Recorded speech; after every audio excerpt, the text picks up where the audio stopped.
Buletin Didik 8 Mei bersama saya Midi Saleh. Assalamualaikum dan salam sejahtera. Selepas 2 tahun, Majlis Rumah Terbuka Aidilfitri Perdana Menteri dan anggota Jemaah Menteri tidak dianjurkan, tahun ini ia mendapat sambutan di luar jangkaan. Susulan sambutan luar biasa itu, ia diawalkan 30 minit daripada yang dijadualkan dan kemudian dilanjutkan hingga jam 6 petang. Perkhidmatan bas Putrajaya percuma disediakan di 3 lokasi, Putrajaya Central, Masjid Tuanku Mizan Zainal Abidin dan Masjid Putra. Pengunjung daripada berbilang bangsa dan pelbagai peringkat umur serta pelancong asing mula membanjiri laman sari di Kompleks Seri Perdana di Putrajaya seawal jam 7 pagi. Terdapat lebih 30 gerai menyediakan 40 menu makanan untuk tetamu di bawah 20 kemah. Manakala untuk kemudahan warga emas dan orang kurang upaya, laluan khas disediakan. Perdana Menteri Datuk Seri Ismail Sabri dan isteri Datin Seri Muhaini Zainal Abidin tiba di kemah utama pada jam 9.50 pagi. Beliau dan isteri serta jemaah menteri kemudian bergerak ke pentas utama bagi bertemu orang ramai dan sempat beramah mesra bersama mereka. Sementara itu, Yang di-Pertuan Agong Al-Sultan Abdullah Riayatuddin Al-Mustafa Billah Shah berkenan berangkat ke majlis sama. Keberangkatan tiba baginda di Seri Perdana kira-kira 11.30 pagi disambut Perdana Menteri. Al-Sultan Abdullah kemudian diiringi ke bilik santapan khas untuk bersantap juadah tradisi ala desa. Yang di-Pertuan Agong turut berkenan berangkat mencemarduli ke kemah utama untuk beramah mesra dan menyantuni pelbagai lapisan masyarakat yang teruja dengan kehadiran baginda. Al-Sultan Abdullah kemudian berangkat meninggalkan majlis selepas meluangkan masa hampir 1 jam. Polis menempatkan anggotanya bagi membantu penyuraian trafik di 3 pintu masuk utama ke Ibu Negara. Ketua Jabatan Siasatan dan Penguatkuasaan Trafik JSPT Kuala Lumpur, Asisten Komisioner Sarifuddin Muhammad Saleh berkata, ia membabitkan arah pantai timur, selatan dan utara tanah air. Penempatan itu bagi memastikan trafik terkawal berikutan warga kota kembali ke Ibu Negara selepas cuti Aidilfitri.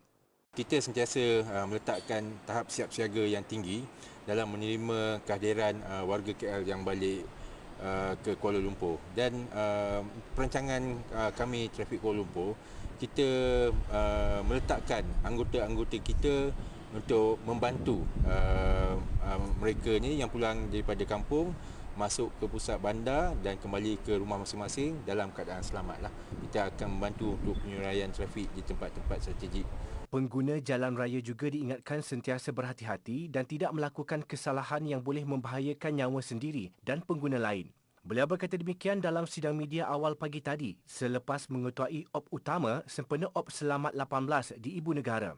5 sekatan jalan raya dijalankan di Jalan Kuching, Jalan Lok Yu, Jalan Genting Kelang, Jalan Duta Kiara dan Jalan Kelang Lama. Pelbagai kesalahan jalan raya dikesan dalam operasi yang berakhir jam 3 pagi itu, termasuk 2 kesalahan utama, bunyi egzos dan nombor pendaftaran tidak mengikut spesifikasi.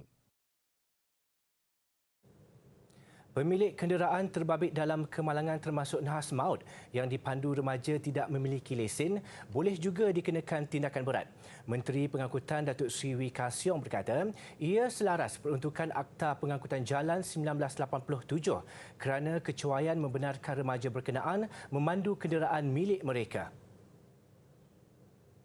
Sebab kalau budak ni dia tak ada lesen, tak dilodi oleh lesen, oleh insurans, macam mana dia boleh bawa? Kedua, dia tidak lesen. Kalau tak ada lesen, memang tak ada perlindungan insurans. Itu kita menjaga pengguna jalan yang lain.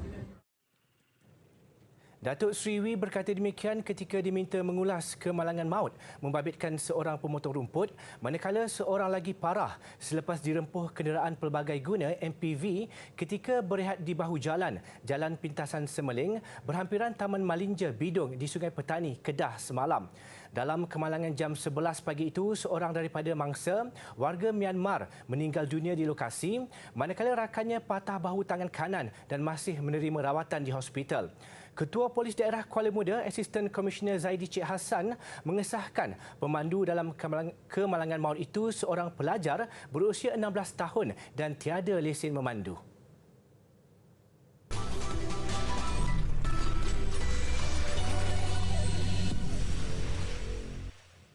Bertemu kembali. Dialah ayah, dialah ibu. Sukar digambarkan kepayahan dilalui seorang ibu tunggal membesarkan 5 anak berusia antara 4 bulan hingga 26 tahun. Selepas kematian suami, tiada lagi tempat bergantung, tiada lagi tempat mengadu, namun perlu cekal membesarkan anak-anak seorang diri. Sambutan Hari Ibu sekaligus Aidilfitri bagi Anissa Abdul Rahman kali ini jauh berbeza berbanding tahun lalu. Kehilangan suami tercinta, Nazrul Ahmad Zuhairi akibat COVID-19 pada Ogos lalu masih lagi dirasai sehingga kini. Jika dahulu sambutan Hari Ibu pastinya diraikan oleh suami dengan pelbagai kejutan, namun semua itu kini tidak dirasai lagi. Tiada lagi keistimewaan baginya pada hari yang seharusnya diselimuti kasih sayang ini. Jujur cakap tak ada nak beria sangatlah sambut kan. Kita banyak masa dengan budak-budak ni kan, nak handle budak-budak ni, jadi kita macam tak terfikir sangat Hari Ibu. Sebenarnya tak teringat pun pasal Hari Ibu. Kita more fokus on hari raya, nak bagi budak ni happy tu je. Tapi Hari Ibu memang tak teringat langsung dah. Macam dah tutup dah Hari Ibu untuk tahun pertama ni. Tidak pernah terlintas di fikiran seawal usia 31 tahun, Anissa terpaksa menggalas tanggungjawab sebagai ketua keluarga, membesarkan 5 anak sekaligus bersendirian. Walaupun mempunyai pekerjaan tetap sebagai pegawai pengurusan di sebuah syarikat telefon bimbit, namun Anissa terpaksa bekerja lebih kuat bagi menampung kehidupan anak-anaknya yang masih kecil. Anissa melakukan pelbagai pekerjaan lain demi memastikan keperluan anak-anak mencukupi. Saya kerja macam biasa, 10 sampai 7. Selalunya bila habis kerja, saya dengan anak nombor 1 akan buat live Facebook lah. Malam-malam akan jual barang lah. Tengok kadang-kadang baju macam 3-20 minit. Baju biasa macam baju playset untuk pakai siang, untuk pakai malam budak-budak kan. Lepas tu tengok kadang-kadang jual emas. Kira macam apa yang kita orang boleh jual, kita orang jual untuk dapatkan extra income. Berat mata memandang, berat lagi bahu yang memikul.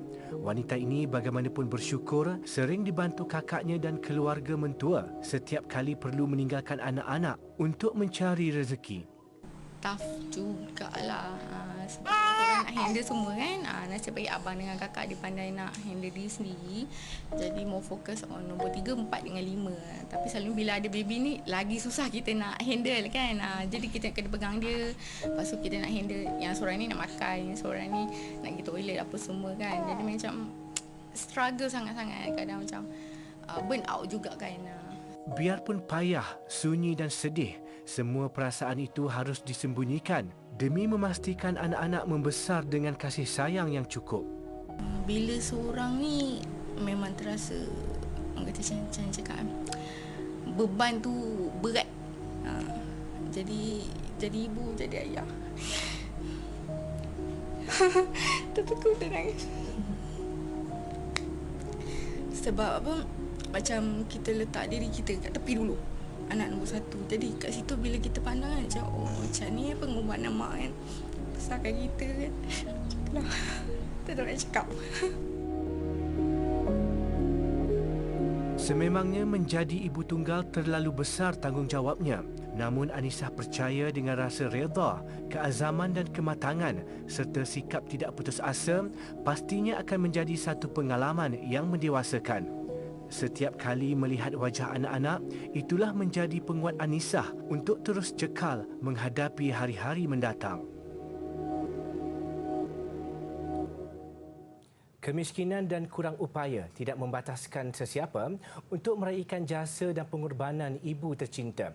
Dengan cara tersendiri, seorang lelaki OKU menghadiahkan biskut kering sebagai pengganti kek buat ibunya yang juga OKU akal bersempena Hari Ibu yang disambut hari ini. Umpama mendung diiringi hujan, begitu jugalah sebabnya perasaan melihat kasih sayang ditonjolkan mereka.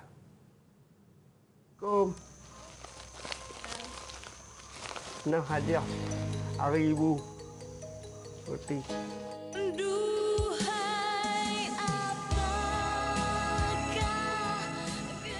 Muhammad Rizwan Khalid, 33 tahun, seorang OKU yang tinggal bersama ibunya, Roziah Nutcha, 54 tahun, di sebuah rumah bantuan di Kampung Padang Kunyit, Mukim Telaga Mas dekat Pokok Sena, Kedah. Mesra dengan panggilan Wan, sejak berusia 24 tahun, dia menyertai Persatuan OKU Akal Negeri Kedah untuk belajar membaca dan menulis serta mendalami ilmu agama. Bagi meneruskan kehidupan, Wan berniaga ais, ikan kering dan sayur kangkung di sekitar kawasan Pekan Bukit Pinang dengan menaiki motosikal yang juga pemberian ihsan dari orang kampung. Kehidupan dua beranak itu juga banyak dibantu saudara yang tinggal berdekatan. Biskut yang dihadiahkan Wan kepada ibunya, walaupun bagi sesetengah orang harganya tidak seberapa, tetapi dibeli menggunakan duit tabungan hasil seminggu berjualan. Belum duit ke, dah pergi kat dia. Duit ke, saya berjimat lah bagi kat dia. Saya tak bawa sangat. Sebab mak kata, orang tua, nak duit, cari diri, jangan minta kat orang. Ibu Wan seorang yang tidak banyak berbicara, namun senyuman tidak lekang di bibir wanita itu. Memahami apa yang dikatakan Wan, sesekali kelopak matanya basah, berlinangan air mata. Terima kasih mak. Mak jaga cik. Mak besar ke cik. Mak tahu dengan cik macam mana mak sabar banyak. Mak ampun cik dunia akhirat. Tengah jauh. Cik dah cik kan jaga. Tak tinggal mak. Wan juga merupakan seorang atlet parasukma Kedah bagi acara lontar peluru dan berjaya memenangi pingat gangsa dalam acara itu. Besar harapannya untuk melangkah lebih jauh dalam pembabitian sukan demi azamnya mengubah nasib diri dan ibu tercinta.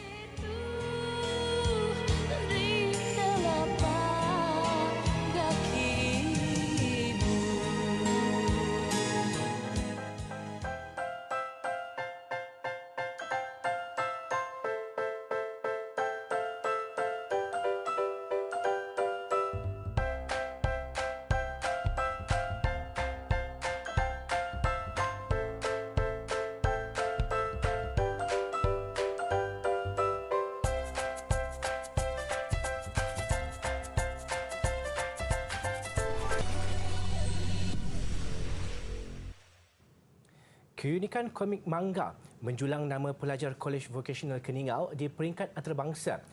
Muhammad Akashah Muhammad Puasa dinobatkan sebagai pemenang tempat pertama Festival Seni Antarabangsa yang diadakan secara dalam talian 5 Mei lalu. Muhammad Akashah, pelajar teknologi automotif KV Keningau, memenangi hadiah pertama dalam kategori 18 tahun di festival berkenaan yang dianjurkan di Argentina. Manga adalah komik yang berasal dari Jepun yang mempunyai keunikan yang tersendiri. Muhammad Akashah yang meminati komik manga ini telah menghasilkan berpuluh-puluh lukisan yang diilhamkan dari style lukisan komik Jepun itu. Komik manga yang dihantarnya untuk pertandingan ini bertajuk Koko, iaitu makhluk gaib yang mampu menjelma sebagai manusia dan meniru rupa paras serta ciri-ciri fizikal sesiapa sahaja. Jalan cerita komik ini yang diadaptasikan dari mitos dahulu kala komuniti di Sabah telah diberi sentuhan moden dengan elemen komik manga. Pengarah Kolej Johari Elais Jaibit Sabin memuji usaha pelajar ini yang meneroka konsep lakaran yang merentas budaya dengan menerapkan seni moden Jepun dalam hasil karyanya. Walaupun kesenian gamelan secara asasnya berasal dari Jawa, gamelan Melayu juga mempunyai identiti tersendiri. Skala nada, teknik memainkan alat muzik, struktur lagu serta ciri-ciri lain yang membezakannya daripada gamelan Jawa, Bali, Sunda maupun genre gamelan lain di dunia. Usaha memperkenalkan gamelan Melayu itu diserlahkan menerusi kumpulan Gema Gamelan Wakafah dari Kolej Islam Sultan Alam Shah atau ringkasnya Gemawan. Mula ditubuhkan pada tahun 2003, penglibatan mereka dalam kesenian ini hanya secara berkala pada awalnya kerana tidak mempunyai alat muzik sendiri. Dengan keahlian lebih 100 orang daripada pelajar-pelajar tingkatan 4 dan 5. Kalau gamelan Indonesia memang kita ada gamelan Bali, gamelan Sunda, gamelan Jawa, tapi gamelan Melayu ni memang ada dia punya identiti tersendiri kerana lagu-lagunya memang lagu-lagu yang agak berbeza daripada gamelan-gamelan Indonesia. Dan kumpulan kami memang cuba untuk memanfaatkan kesenian gamelan lagu-lagu tradisional itu sendiri. Kerana kami menetapkan polisi setiap ahli kena belajar dulu menguasai lagu-lagu gamelan tradisional sebelum mereka cuba untuk memainkan diri dalam lagu-lagu gamelan kontemporari. Bukan mudah untuk menarik minat anak-anak muda mendalami kesenian tradisional, namun Cikgu Zamri membuktikan gamelan Melayu juga mampu berdiri seiring dengan alunan irama muzik moden. Berbekalkan minat dan latihan berkala, mereka mampu menguasai satu-satu lagu dalam masa 3 bulan. Bila ditanya tentang muzik gamelan tu sendiri, semua pemain saya boleh katakan hampir 100% memang datang dengan zero knowledge tentang gamelan tu sendiri. Dia tidak tahu gamelan tu apa. Malahan ada yang mengatakan dia ingat mula-mula gamelan ni sejenis kuih, sejenis makanan tradisional. Okey, jadi apabila kami cuba promosi dengan buat demonstrasi, bagi info, mereka alhamdulillah amat tertarik dengan kesenian gamelan. Pelajar tingkatan 5 Muhammad Khairul Nizam Azhar menyertai kumpulan gemawan kerana terpikat dengan seni gamelan Melayu yang disifatkan memberi ketenangan dan kedamaian hati. Lebih setahun menyertai kumpulan ini, beliau diberi tanggungjawab memainkan alat muzik utama dalam gamelan iaitu keromong. Untuk first tu saya agak memang orang kata nampak kagu lah bila ketuk tu, memang nampak kelakar sampai orang kata kan ketuk tu betul-betul lah, janganlah ketuk macam main main. Bunyi pun macam tak bunyi gamelan dah waktu tu.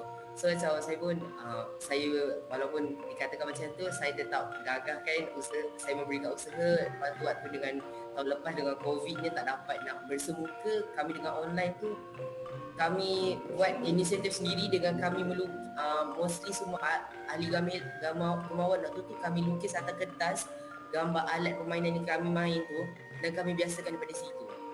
Walaupun kumpulan ini juga sering menerima undangan untuk majlis-majlis rasmi, perkahwinan maupun convocation, namun mereka bukan sekadar juara kampung.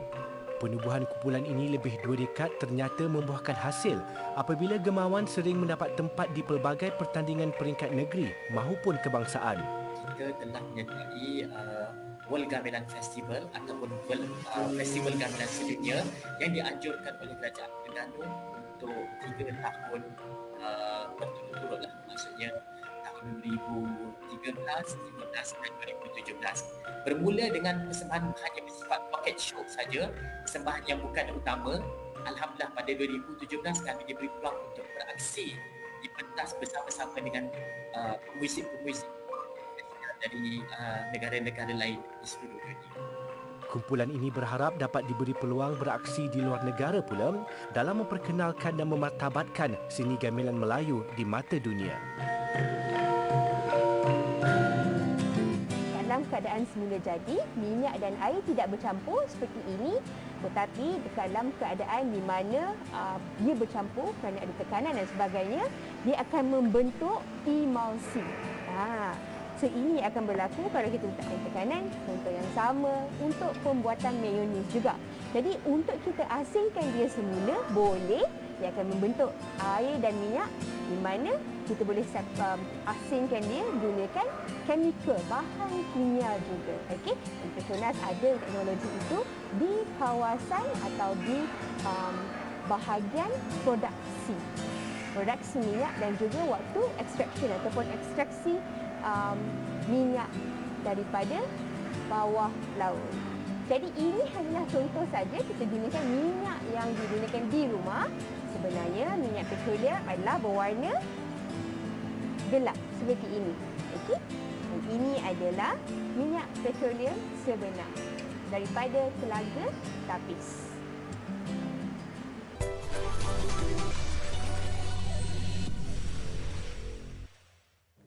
Sukan. 2 pingat emas berjaya dirangkul atlet negara 4 hari sebelum pembukaan rasmi Sukan SEA Vietnam 2021. Atlet terjun Nur Dapita Sabri menepati ramalan sebagai penyumbang pertama pingat emas kontingen negara pada Tamasya Sukan SEA Vietnam 2021.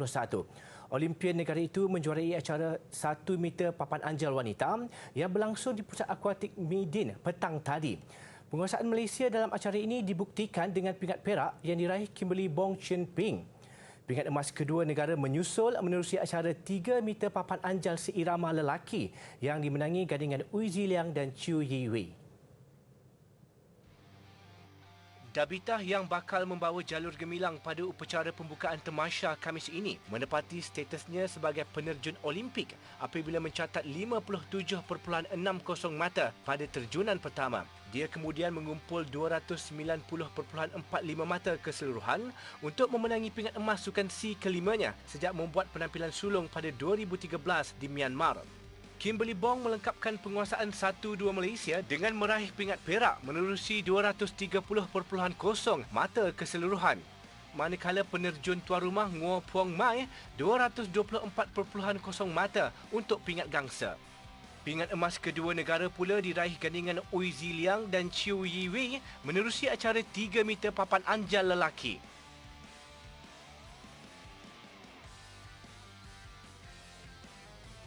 Dalam pada itu, skuad bola sepak bawah 23 lelaki negara lulus ujian pertama.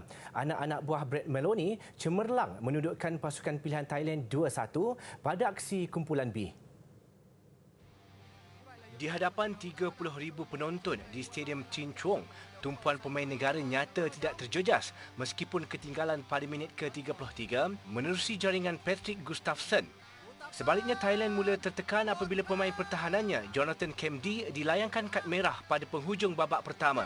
Selepas rehat, Malaysia memanfaatkan sepenuhnya kekurangan pemain lawan dengan asakan bertali arus. Hasilnya, pintu gol yang dikawal ketat penjaga gol berpengalaman, Kawin Tamsat Chanan, dibolosi menerusi tampanan mudah Daniel Asri untuk gol penyamaan pada minit ke-61. Dan percaturan Maloney memasukkan pemain Terengganu Asfar Fikri Azhan pada 10 minit terakhir nyata berbaloi. Asfar tenang memperdaya Kawin di depan gawang pada masa kecederaan sebelum melepaskan rembatan yang turut mengelirukan pertahanan lawan untuk gol kemenangan Malaysia. Malaysia kini menerajui kumpulan B dengan 3 mata, diekori Laos dan Singapura yang terikat 2-2 dalam aksi pembukaan. Perlawanan kedua Rabu ini, Malaysia menentang Laos.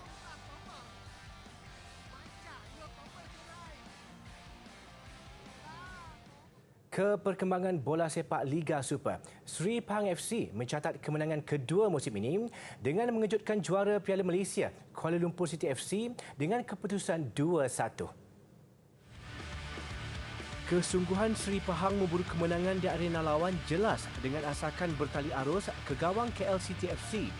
Dan pada minit ke-32, Sri Pahang di depan, hasil rembatan jarak jauh menarik pemain kebangsaan Nur Azam Aziz untuk pelawat membawa kelebihan 1-0 menuju bilik persalinan.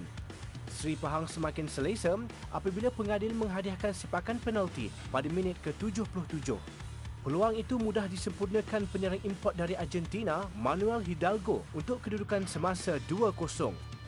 Begitupun Sri Pahang mula cemas apabila kesilapan penjaga gol importnya Mamadou Samasa membuka peluang buat Paulo Josue untuk merapatkan kedudukan buat KL City 5 minit sebelum permainan tamat. Namun kebangkitan tuan rumah nyata sudah terlewat dan 3 mata buat Sri Pahang, kendalian Christopher Hamel itu, naik ke tangga ke-6 selepas mengutip 7 mata. Kuala Lumpur yang dibimbing Boyan Hodak jatuh di tangga ke-7 meskipun turut memiliki 7 mata.